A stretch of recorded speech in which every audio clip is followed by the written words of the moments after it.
Welcome and thank you for joining me for day 41 of Bible in a Year New International Version. Today we'll be going over Numbers 8, 9, and 10.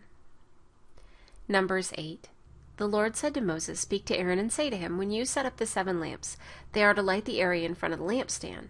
Aaron did so. He set up the lamps so that they faced toward the lampstand, just as the Lord commanded Moses. This is how the lampstand was made. It was made of hammered gold from its base to its blossoms. The lampstand was made exactly like the pattern the Lord had shown Moses. The Lord said to Moses, "Take the Levites from among the other Israelites and make them ceremonially clean. To purify them do this: sprinkle the water of cleansing on them, then have them shave their whole bodies and wash their clothes, and so purify themselves.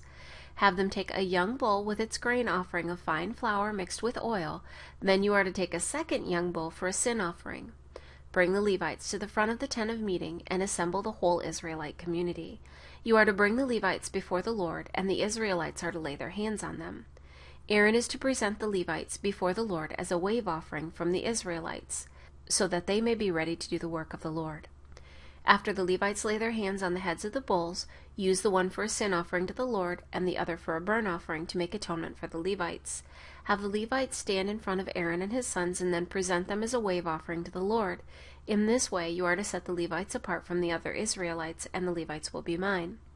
After you have purified the Levites and presented them as a wave offering, they are to come to do their work at the tent of meeting. They are the Israelites who are to be given wholly to me. I have taken them as my own in place of the firstborn, the first male offering from every Israelite woman. Every firstborn male in Israel, whether man or animal, is mine. When I struck down all the firstborn in Egypt, I set them apart for myself, and I have taken the Levites in place of all the firstborn sons of Israel. Of all the Israelites, I have given the Levites as gifts to Aaron and his sons to do the work at the tent of meeting on behalf of the Israelites, and to make atonement for them, so that no plague will strike the Israelites when they go near the sanctuary." Moses, Aaron, and the whole Israelite community did with the Levites just as the Lord commanded Moses. The Levites purified themselves and washed their clothes. Then Aaron presented them as a wave offering before the Lord, and made atonement for them to purify them. After that, the Levites came to do their work at the tent of meeting under the supervision of Aaron and his sons. They did with the Levites just as the Lord commanded Moses. The Lord said to Moses, "This applies to the Levites. Men 25 years old or more shall come to take part in the work at the tent of meeting. But at the age of 50 they must retire from their regular service and work no longer. They may assist their brothers in performing their duties at the tent of meeting, but they themselves must not do the work. This, then, is how you are to assign the responsibilities of the Levites." Numbers 9. The Lord spoke to Moses in the desert of Sinai in the first month of the 2nd year after they came out of Egypt. He said, "Have the Israelites celebrate the Passover at the appointed time. Celebrate it at the appointed time at twilight on the 14th day of this month in accordance with all its rules and regulations." So Moses told the Israelites to celebrate the Passover, and they did so in the desert of Sinai at twilight on the 14th day of the first month. The Israelites did everything just as the Lord commanded Moses, but some of them could not celebrate the Passover on that day because they were ceremonially unclean on account of a dead body. So they came to Moses and Aaron that same day, and said to Moses, "We have become unclean because of a dead body, but why should we be kept from presenting the Lord's offering with the other Israelites at the appointed time?" Moses answered them, "Wait until I find out what the Lord commands concerning you." Then the Lord said to Moses, "Tell the Israelites, when any of you or your descendants are unclean because of a dead body, or are away on a journey, they may still celebrate the Lord's Passover.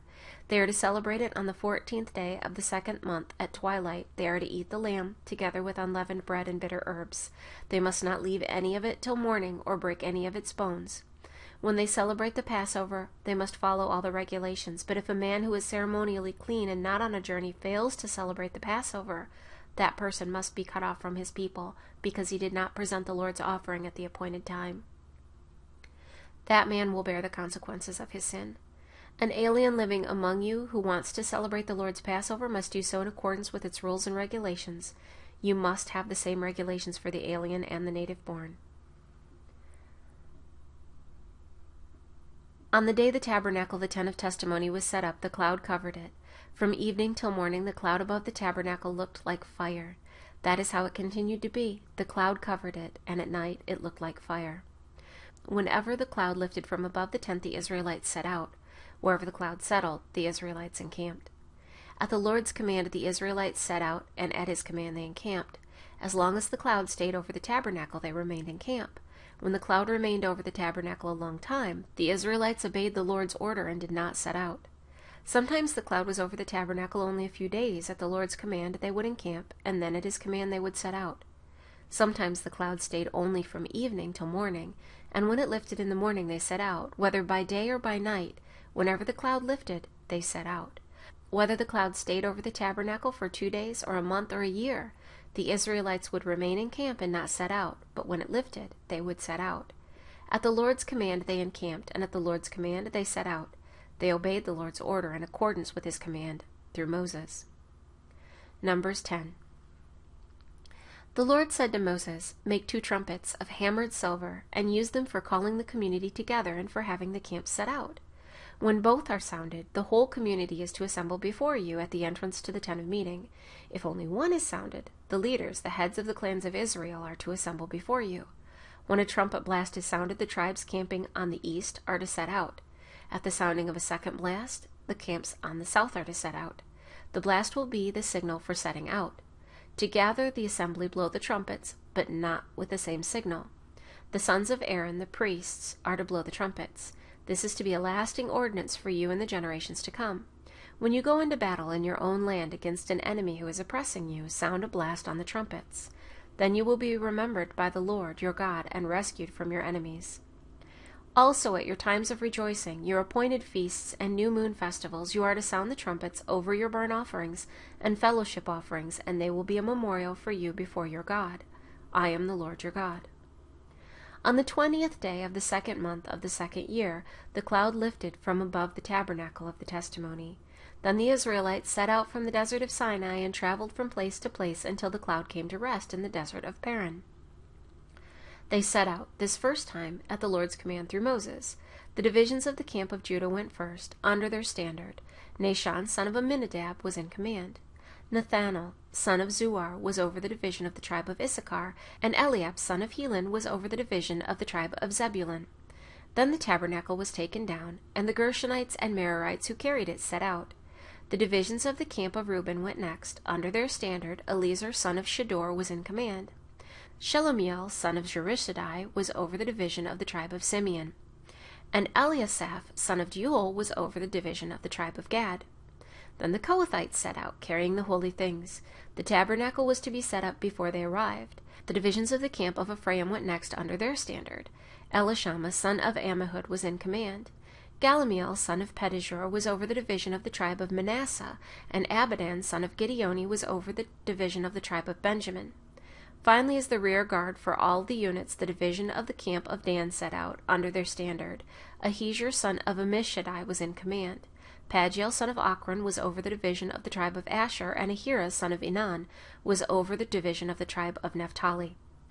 This was the order of march for the Israelite divisions as they set out. Now Moses said to Hobab, son of Reuel the Midianite, Moses' father-in-law, "We are setting out for the place about which the Lord said, 'I will give it to you.' Come with us, and we will treat you well, for the Lord has promised good things to Israel." He answered, "No, I will not go. I am going back to my own land and my own people." But Moses said, "Please do not leave us. You know where we should camp in the desert, and you can be our eyes. If you come with us, we will share with you whatever good things the Lord gives us." So they set out from the mountain of the Lord and traveled for 3 days. The ark of the covenant of the Lord went before them during those 3 days to find them a place to rest. The cloud of the Lord was over them by day when they set out from the camp. Whenever the ark set out, Moses said, "Rise up, O Lord! May your enemies be scattered. May your foes flee before you." Whenever it came to rest, he said, "Return, O Lord, to the countless thousands of Israel." Thank you again for joining me for Day 41 of Bible in a Year, New International Version. I look forward to seeing you tomorrow for Day 42.